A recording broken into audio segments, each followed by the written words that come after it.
The beam of his headlights sliced through the swirling snow, illuminating a sight so unusual, David Johnson had to bring his car to a stop. There, on the shoulder of the road, was a woman in a full white wedding gown. She walked with a determined stride, holding her high heels in one hand, her elaborate hairstyle coming undone in the damp air. The hem of her expensive dress was tattered, dragging against the wet asphalt. David's first instinct was to keep driving. He'd long ago learned the hard way not to get involved in other people's drama, but something in her posture, a sense of someone trying to outrun their own shadow, made him hesitate. He lowered the passenger side window. "Do you need some help?" David was on his way home from his 8-year-old daughter Amara's parent-teacher conference. His mind was still replaying the teacher's kind words of concern about Amara's quiet, withdrawn nature. The roads winding through the wealthy Connecticut suburbs were second nature to him, lined with sprawling estates and skeletal trees awaiting their spring revival. He had driven this route more times than he could count, but this night felt different. The snow was falling much harder than predicted, and the woman in white seemed to have emerged directly from the storm. She looked toward him, her eyes a startling mix of defiance and desperation. Even in the dim light, he could tell she was stunning, with a polished beauty that spoke of high-end salons and a privileged upbringing. Yet, beneath that veneer was a raw vulnerability that reminded him of his own reflection in the mirror after his wife Elena's funeral. "I'm fine," she said, her voice smooth and cultured. "Just out for a stroll?" David put the car in park, in a wedding dress, during a snowstorm. On Route 9. A faint smile touched her lips before vanishing. "When you put it like that, it does sound a bit over the top."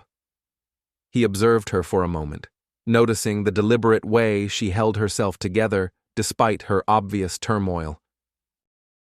"Look, I have no idea what went down tonight, but you're going to freeze out here.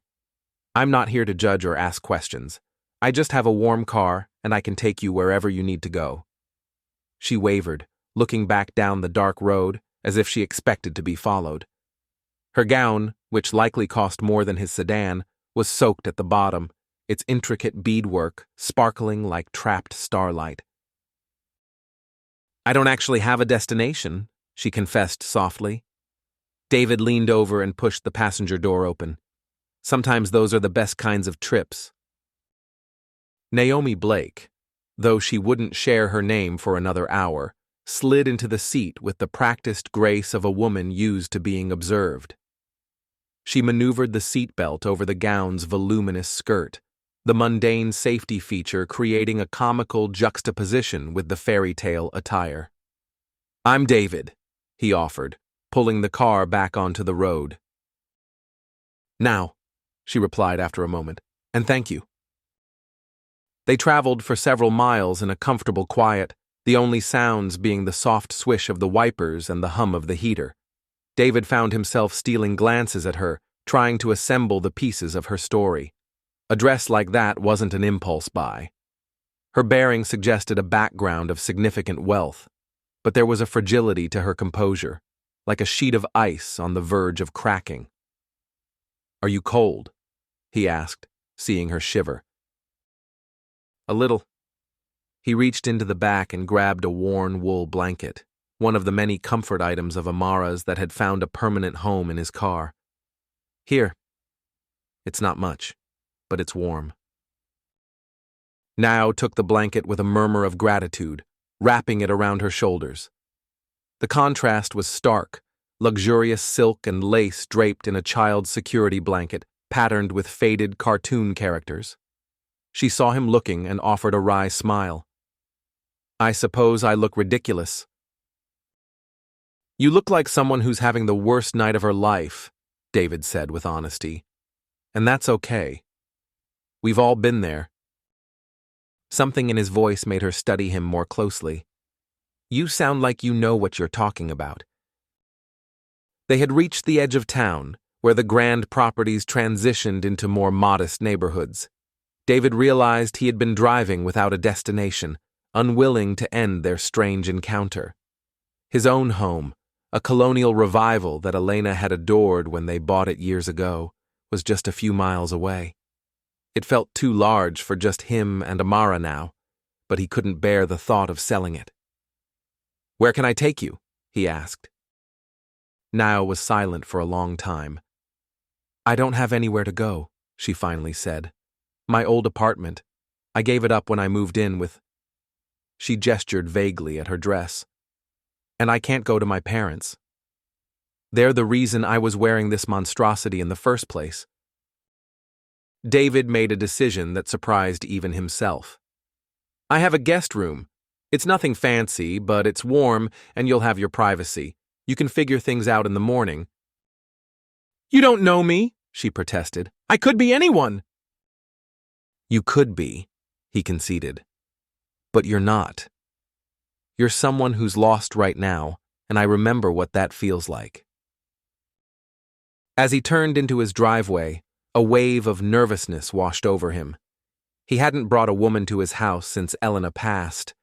The place still felt like a monument to his late wife, filled with her taste and her memories, but Nao's predicament had somehow slipped past his usual defenses.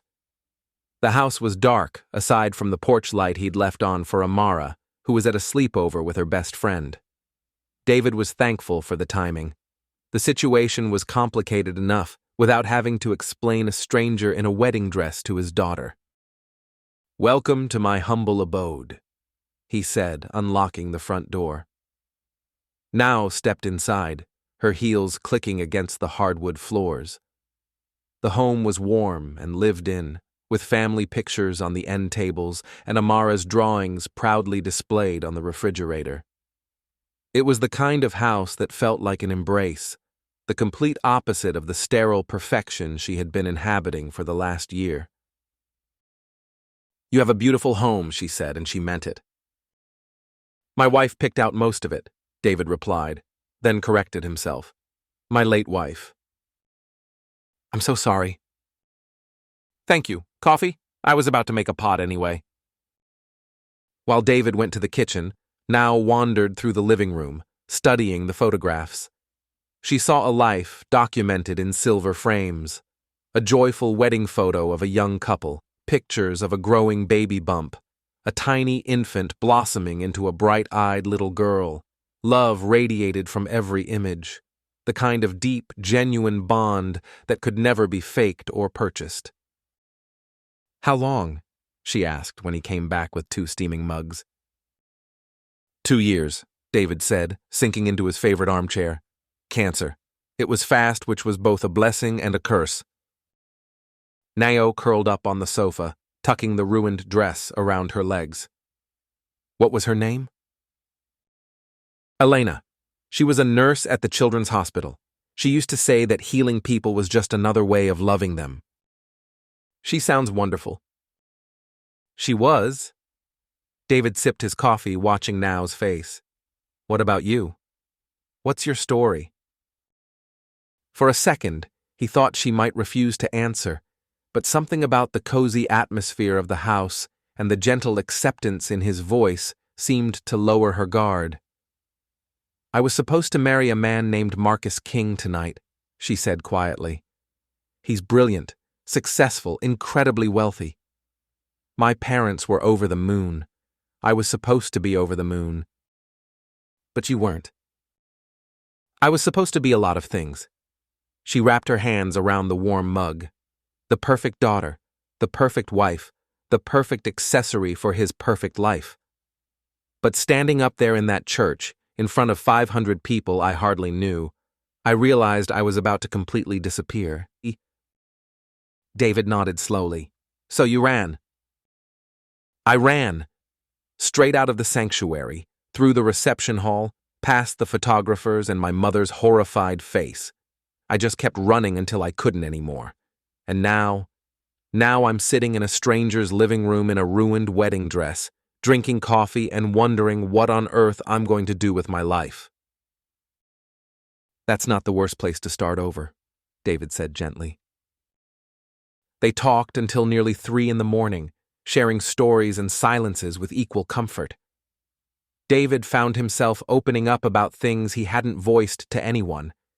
His anxieties about raising Amara alone, his guilt over the idea of moving on from Elena, his constant worry that he was failing as a father. Now spoke of the suffocating pressure of her upbringing, of how she had lost herself trying to become the person everyone else demanded she be. When they were both too tired to speak, David showed her to the guest room, leaving her with some of Elena's old clothes and a few toiletries. As he was about to leave, Now spoke softly from the doorway. "Thank you, David. For stopping, for not prying, for just being kind." "Get some sleep," he said. "Tomorrow is a new day." The next morning, David awoke to the sound of voices coming from the kitchen. He was disoriented for a moment, so used to the house's morning silence. Then he remembered Now and felt a strange flutter of anticipation. He found her at the stove, wearing one of Elena's old sweaters and a pair of jeans, her hair tied back in a simple ponytail. She looked younger this way, more real. Amara was at the kitchen table, observing their unexpected guest with the solemn intensity only an 8-year-old can possess. "Dad!" Amara called out when she saw him. "Emma's friend took me home early because she felt sick, and there's a lady making pancakes." David met Nao's amused gaze. "This is Nao," he said. "She's going to stay with us for a little while." "Are you my dad's girlfriend?" Amara asked with the unfiltered curiosity of a child. "Amara," David warned gently. "It's okay," Nao said, crouching to meet Amara at eye level. "I'm just a friend who needed some help. Your dad was very kind to me." "He's good at helping," Amara stated, as if it were a simple fact. "He helped me when Mommy died." David felt a lump form in his throat. It was the first time Amara had mentioned Elena so spontaneously in months. "Your mom must have been very special," Nao said softly. "She was the best mom in the whole world," Amara replied. "She used to make pancakes on Sunday mornings, just like these. But Dad can't make them right. His are always too lumpy." "Maybe we can teach him the secret," Nao suggested with a wink. Over breakfast, David witnessed a subtle shift in the atmosphere of his small family. Amara, who had been so quiet since Elena's passing, seemed to blossom in Nao's presence. Nao asked about her school, admired her drawings, and listened intently to her childhood concerns about friendships and homework. "I have to go to work," David said with reluctance. He had been consulting from home since taking a leave from his finance job after Elena died, but he had a client meeting he couldn't reschedule. "I'll be fine," Nao assured him. "I should probably start figuring out my life anyway." "Can Nao stay until you get back?" Amara asked. "She promised to help me with my art project."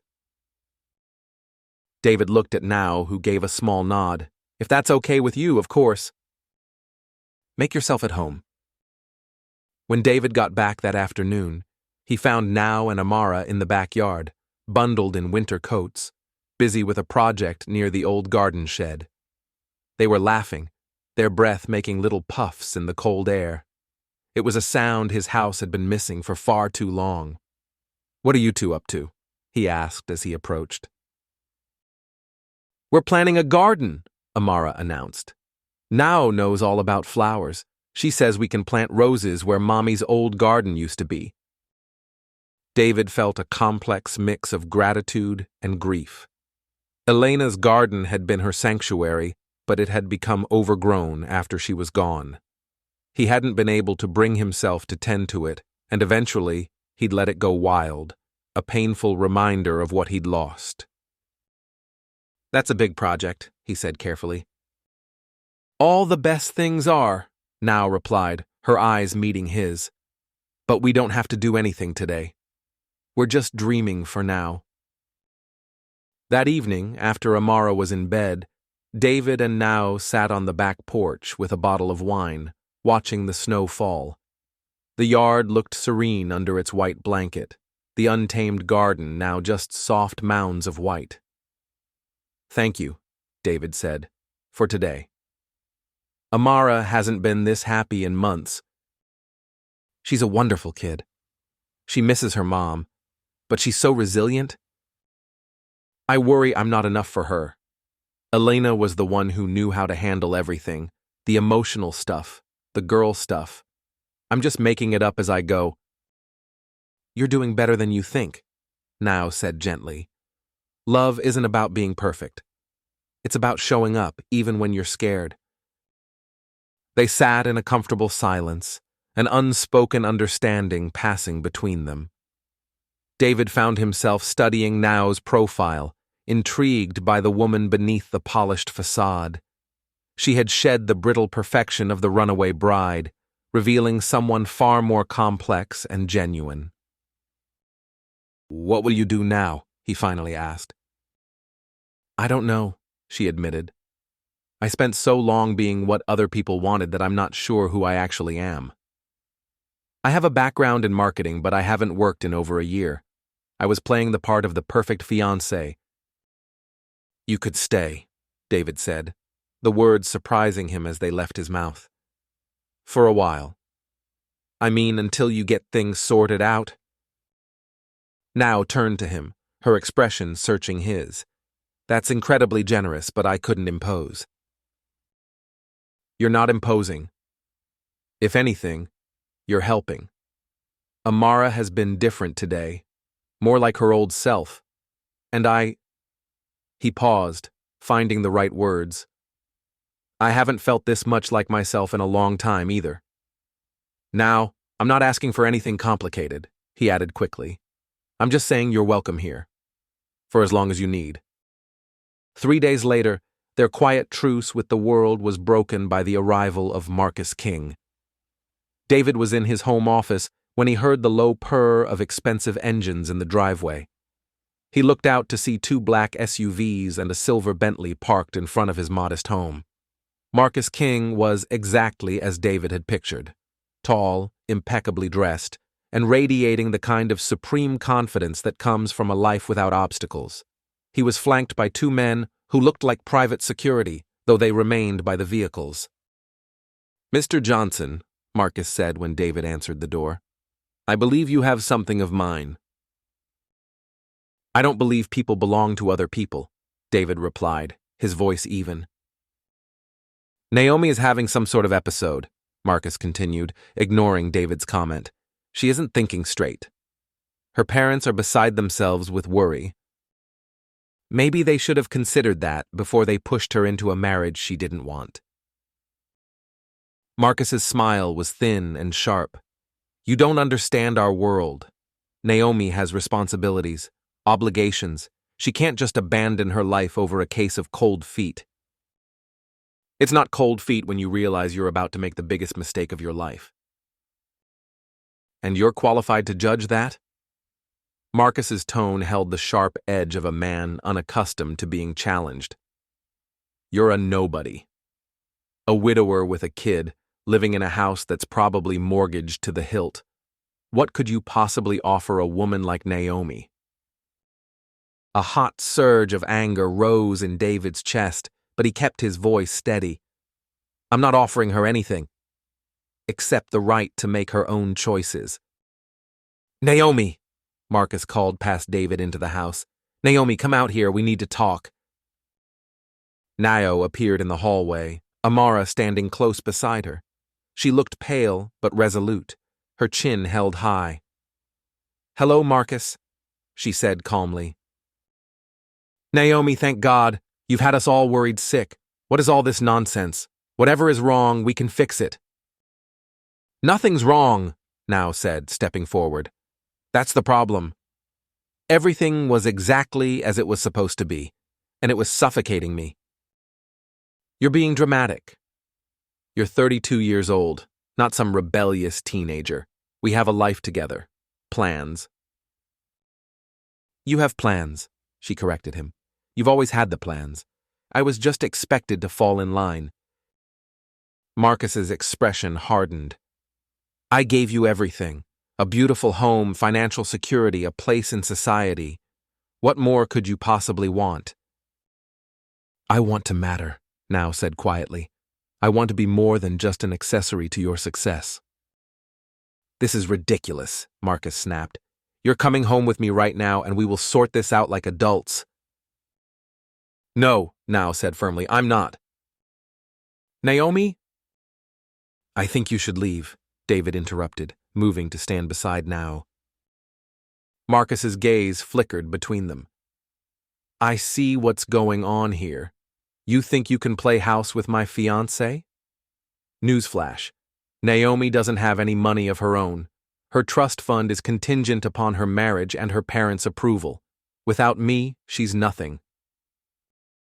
"Then it's a good thing I'm not with you for your money," Now said, her voice steady despite the tremor in her hands. "You'll be back," Marcus said coldly. "When reality hits, when you realize what you've given up, you'll come crawling back. And I might not be so forgiving then." After he left, a strange silence fell over the house.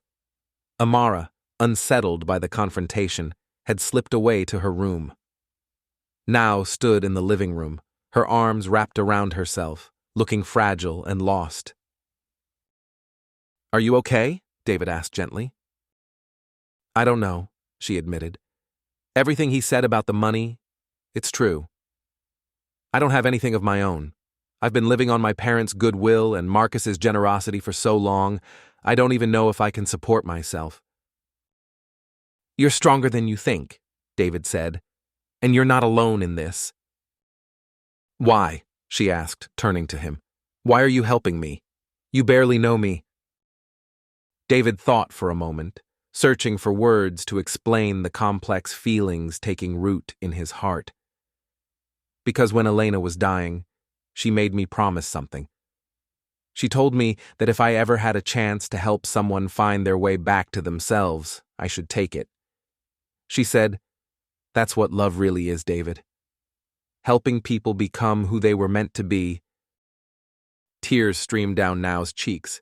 "She sounds like she was incredible." "She was," he said softly, "and she would have liked you." That night, David found Now in the kitchen, staring out at the snow-covered yard.